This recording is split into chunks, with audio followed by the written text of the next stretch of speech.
సహజంగా జాగ్రత్త ప్రపంచంలో ఉండేటువంటి విషయముల వైపు వెళ్ళడం ఎప్పుడు మానిందో అప్పుడు దీనంతటికీ ఏదో వేరేది ఉందని అంటున్నారే, దాని అనుభవం కలగడం ప్రారంభమవుతుంది.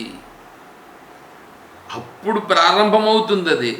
ఇక్కడ ఇది విడిచిపెట్టకుండానే నాకు అది అనుభవం అయిన తర్వాత మళ్ళీ దీన్ని విడిచిపెడతాను అని ఎవడైనా అంటే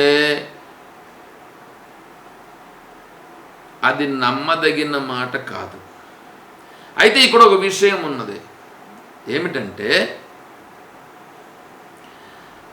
మొట్టమొదట ఈ జాగ్రత్త ప్రపంచము స్వప్న ప్రపంచం వంటిది అని శాస్త్రజ్ఞానము చేత, శాస్త్ర విచారణ చేత ఏ విధముగా జాగ్రత్త ప్రపంచము స్వప్న ప్రపంచం వంటిది అనేది మొదటి విచారణ చేసి మనస్సుకు పట్టించాలి.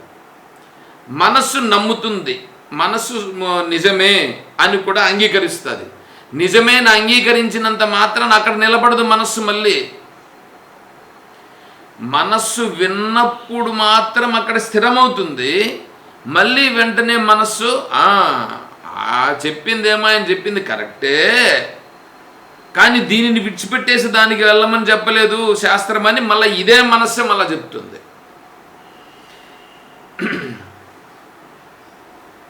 ఆత్మ విచారణ 5 రోజులు చేసినారు ఆశ్రమంలో. పొద్దున్న నుంచి సాయంకాలం వరకు విచారణ చేసేది, మళ్ళా భజన చేసేది. ఇప్పుడు చూడండి, ఆత్మస్వరూపాన్ని గురించి అసలు విచారం చేయలేదండి. ఆత్మస్వరూపాన్ని గురించే విచారం చేయలేదు. నిజంగానే చెప్తున్నా నేను.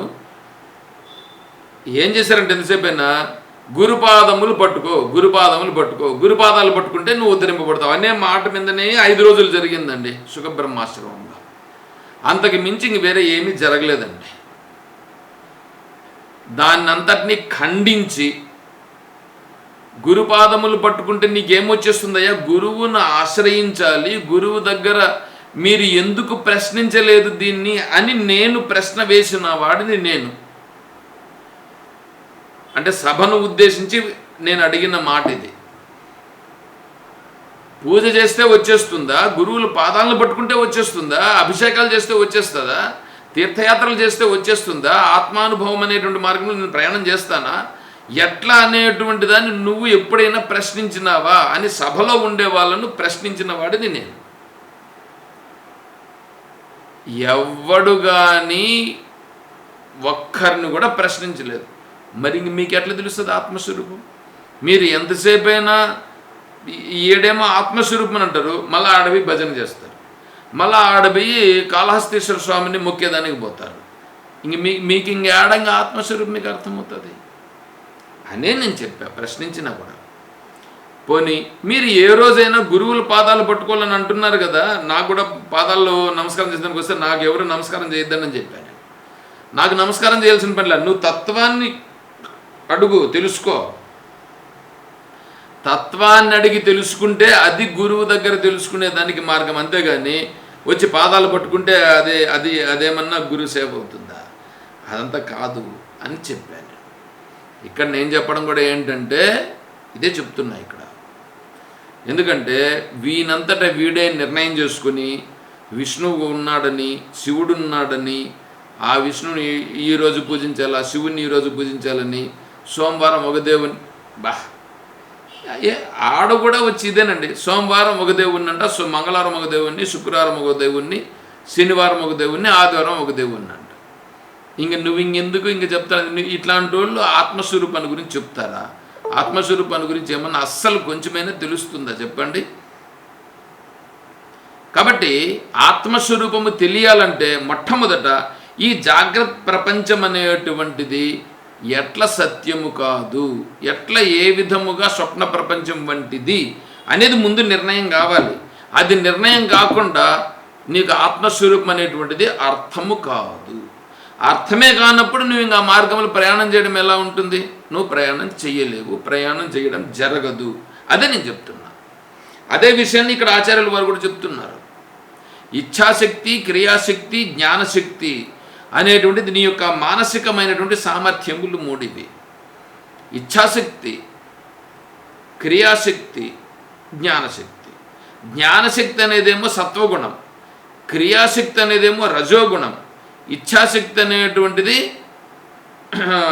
తమోగుణం. ఈ ఇచ్ఛాశక్తి, క్రియాశక్తి అనేటువంటి వాటి వలన ఈ సకలము వ్యవహారం జరుగుతున్నది. జ్ఞానశక్తి అనేటువంటి దానివల్ల దాన్ని తెలుసుకుంటున్నాం. నీకు ఈ మూడే కదా జరుగుతున్నాయి ఈ ప్రపంచంలో. ఇచ్ఛాశక్తి, క్రియాశక్తి, జ్ఞానశక్తి అనేటువంటి వాటి వలన ఈ సకల సృష్టి నడుస్తున్నది. ఆ మూడు నా మనోరూపంగానే ఏర్పడినవి. దీన్ని ముందు నువ్వు తెలుసుకొని నువ్వు చూడు, నువ్వు ముందు దృష్టాంతం, నువ్వు దానిని ముందు అనుభవంలో తెచ్చుకో. అప్పుడేమైపోతుంది తెలిసిన, అప్పుడు నువ్వు చేసేటువంటి పనులలో, వ్యవహారములలో, భావనలో అన్నింటిలోనూ మార్పు వచ్చేస్తుంది. అన్నింటిలో మార్పు వస్తుందండి. అలా మార్పు రాకుండా ఆత్మస్వరూపం సత్యమే అనేది మళ్ళా భజన చేసుకుంటూ కూర్చుండేది, మళ్ళా అభిషేకం చేసుకుంటూ కూర్చుండేది, మళ్ళీ పూలు ఏరుకొని వచ్చి పూజ చేసుకుంటూ కూర్చుండేది. ఇట్లా చేస్తూ ఉంటే నీకు ఆత్మస్వరూపం గురించి ఏం తెలుస్తుంది అనుకుంటారు? తెలియదు, ప్రయోజనం లేదు. అట్లయితే మీరు ఒక ప్రశ్న వేయచ్చు, అంటే సమయం ఇప్పుడు మేము పూజ చేయడం తప్ప? నేను తప్పని నేను చెప్పట్లేదే. ఆత్మస్వరూపము నీకు దృఢం కావాలని నువ్వు అనుకుంటున్నావా? ఆత్మస్వరూపమే సత్యమని నువ్వు గుర్తించినావా? ఆత్మస్వరూపమే సత్యము అని నువ్వు గుర్తిస్తే అప్పుడు నీ భావన మారిపోయింది, నీ వ్యవహారం మారిపోతుంది, నీ ఆలోచన మారిపోతుంది. అప్పుడు వస్తుందే, అప్పుడు నీ దృష్టి మారిపోయి నువ్వు వెళ్ళే మార్గమే మారుతుంది.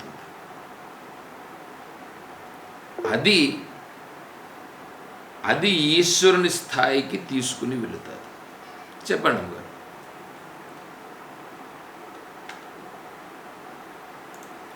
చెప్పండి విజయమ్మ గారు.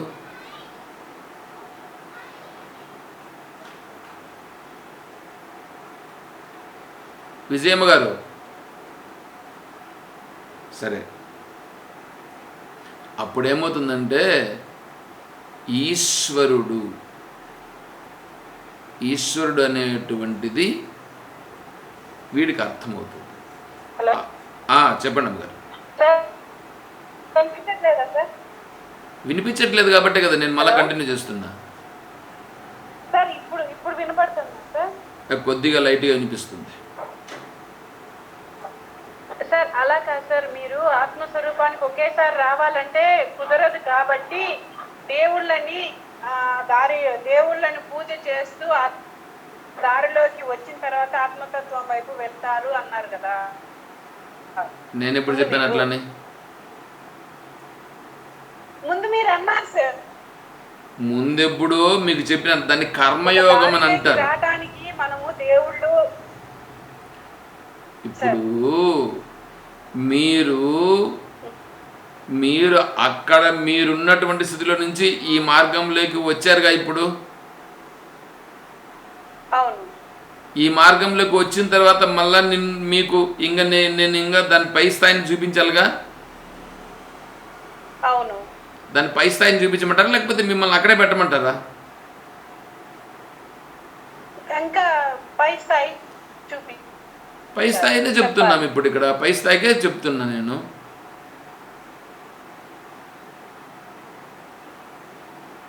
ఇప్పుడు ఆశ్రమంలో మన సుఖబ్రహ్మ ఆశ్రమంలో అట్లా చేశారు అన్నారు కదా.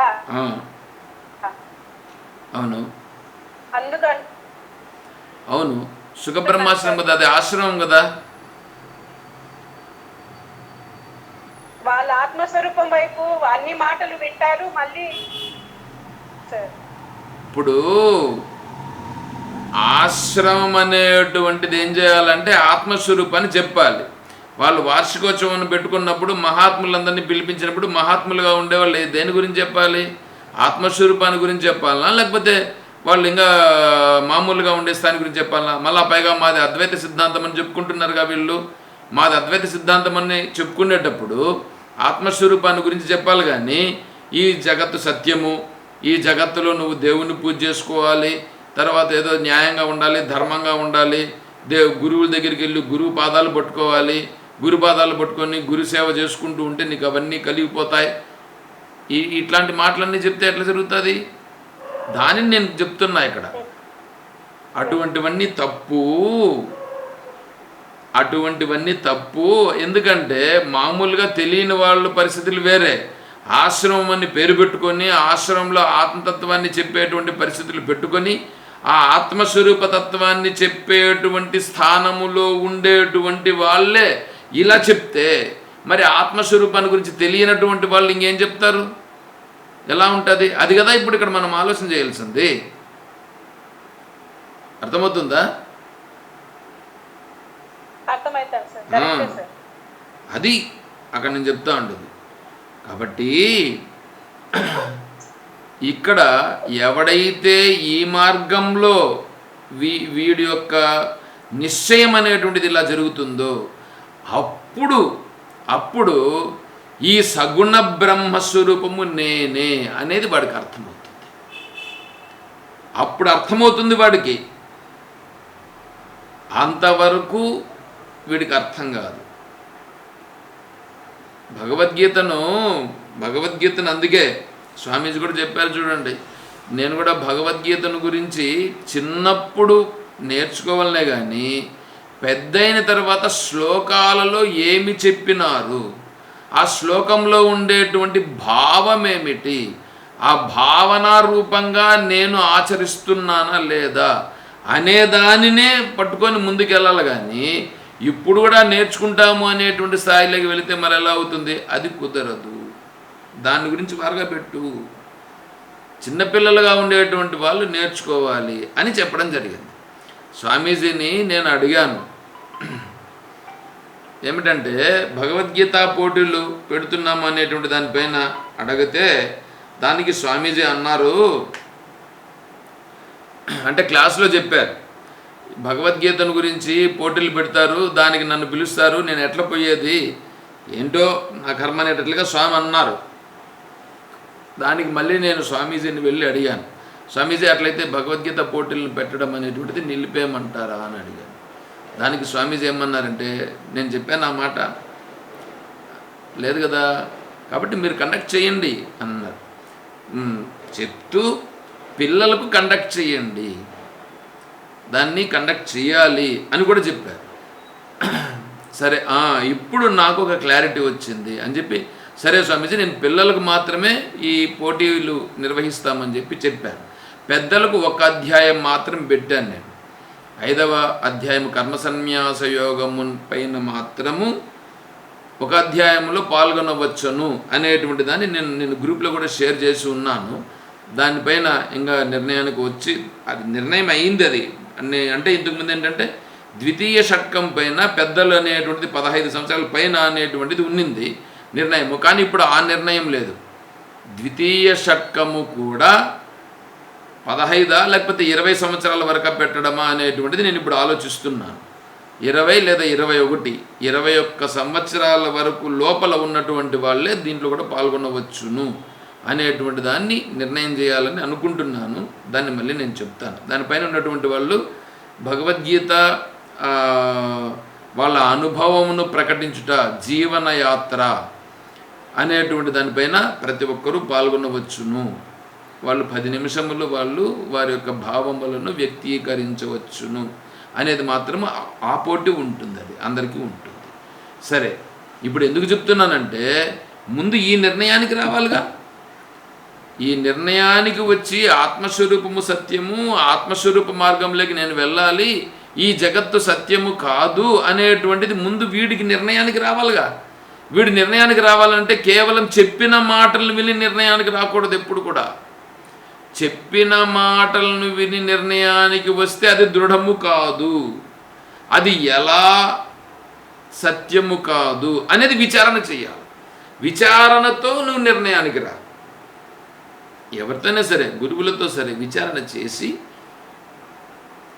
ఈ విధముగా జగత్ సత్యత్వము కాదు, జాగ్రత్త ప్రపంచము సత్యము కాదు, స్వప్న ప్రపంచము వంటిదే అని ఎవడైతే నిర్ణయానికి వస్తాడో వాడు ఇప్పుడు ఆత్మస్వరూప మార్గానికి వెళ్ళేదానికి వాడికి మార్గం అనేటువంటిది ఏర్పడుతుంది. వాడు వెళ్తాడు. వాడి కోసం ఇప్పుడు భగవద్గీత ఇప్పుడు ఇక్కడ 12వ అధ్యాయం తెరవబడుచున్నది. అంతేగాని అందరికీ భగవద్గీత అవసరమే, అందరికీ భగవద్గీత కరెక్టే, కానీ చెప్పినా ఏమర్థమవుతుంది వాడికి అర్థం కాదు. అది ఇక్కడ చెప్తున్నటువంటి విషయం. బాగా అర్థం చేసుకోండి.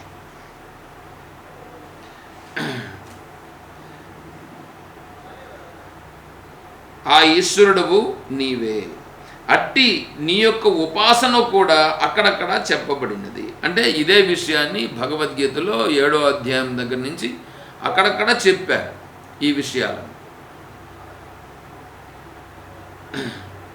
తర్వాత 11వ అధ్యాయంలో విశ్వరూపాధ్యాయములోనైతే జగత్కారణమైనట్టు సకల జగత్తునకు ఆత్మ అయిన అంటే సారతత్వమైన ఈ ఈశ్వరీయమగు విశ్వరూపము నీచే చూపించబడినది, అది కూడా ఉపాసన కొరకే ఉద్దేశించబడినది. అంటే విశ్వరూపమును భగవంతుడు చూపించాడు, అర్జునునికి విశ్వరూపాన్ని చూపించాడు.